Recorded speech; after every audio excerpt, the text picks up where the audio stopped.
let's bring in another voice on this conversation now and bring in Margaret Reid of Union Bank, who is out in San Francisco. Margaret, it's a pleasure to have you back on Fast Money. Let's talk about this. Your clients, I would imagine their mood today is different than it was a week or two ago, or they still have that sort of heightened level of nervousness?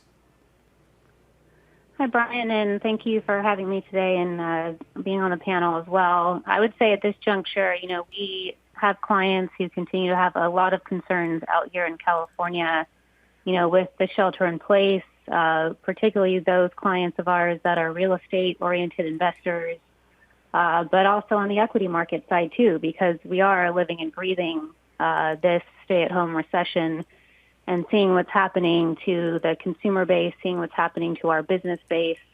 So I'd say there is certainly a tremendous amount of caution, but a little bit hopefulness, out of the data points, out of the last few weeks coming out of the crisis, on the crisis front.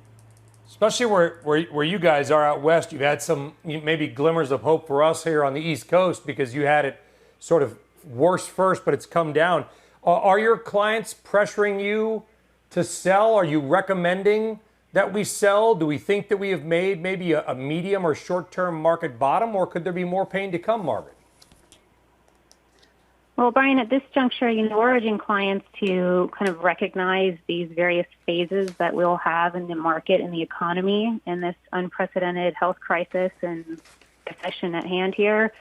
We had the first phase, February to early March. That was the fastest pricing in of any crisis or recession layered on by oil price shock. Phase 2, call it, was the absorption of the historic monetary fiscal policies in response to the liquidity constraints and to carry the economy to the extent it can be carried during this crisis and recession. But let's call this third phase that we're in right now is that take a breath phase. 44. Where we can, we're seeing advancements in the therapy, vaccine testing front. We're seeing, growth rates and cases in some hot spots across some of the country, not all the country, but we would caution that, we're in front of still a rolling breakout. We haven't seen sizable breakouts in the middle America here on the COVID-19 virus, and we're in front of the onslaught of considerable negative economic headlines. I agree. The claims number tomorrow is going to be very difficult and challenging to see as a headline. We're going to continue to get companies that pull guidance.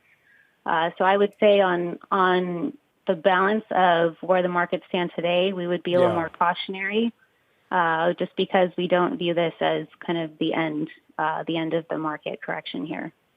Yeah, I think it was Moderna today said human trials on a potential candidate for vaccine is going to begin in mid-May. I mean, the speed at which the private sector is working is truly remarkable. It's great to see. Let me wrap it up, though, with this, Margaret. If corporate earnings, we know, first off, they're rearview mirror, and they're going to be, all over the map. Guidance will matter to a point. The economic data is going to be all over the map. I'm not saying we throw it away, but take it with a grain of salt. So let me ask you directly. What is the one or two most important data points that you and your team at Union Bank are going to be watching for over the next couple of days and weeks as it pertains to the equity and bond markets? Well, first, I'd say, watching the consumer, watching how they continue to respond to this crisis and how the government is responding and providing the necessary bridge.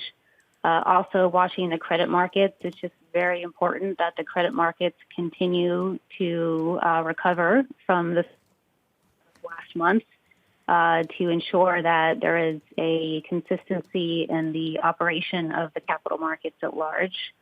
But it is very much an ever day by day, the data points coming in, and just very critical to emphasize managing risk and managing diversified portfolios at this juncture.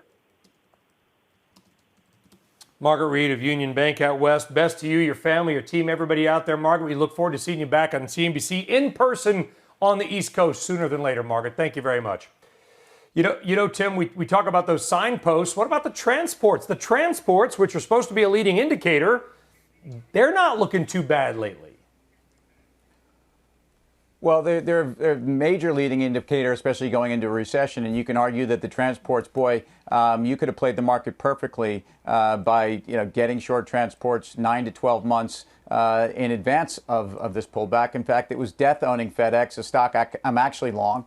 But a bunch of the shippers, if you look at C.H. Robinson, that to me is a stock that's rallying essentially 9 months ahead of the economic recovery. So I think these are places where actually market, tactical forces tell you can actually be buying them if you have some sense on the depth of the recession. I do think that's important. Other signposts have to at least be on some level measuring economies around the world that have gotten through this. An economy like Taiwan, who saw export numbers that were almost flat for March, and their economy wasn't as shut down as others. These aren't things to necessarily impute totally on the U.S. economy, but it is some sense of what happens when you get back to normal, even though normal is not what normal may be in 6 months.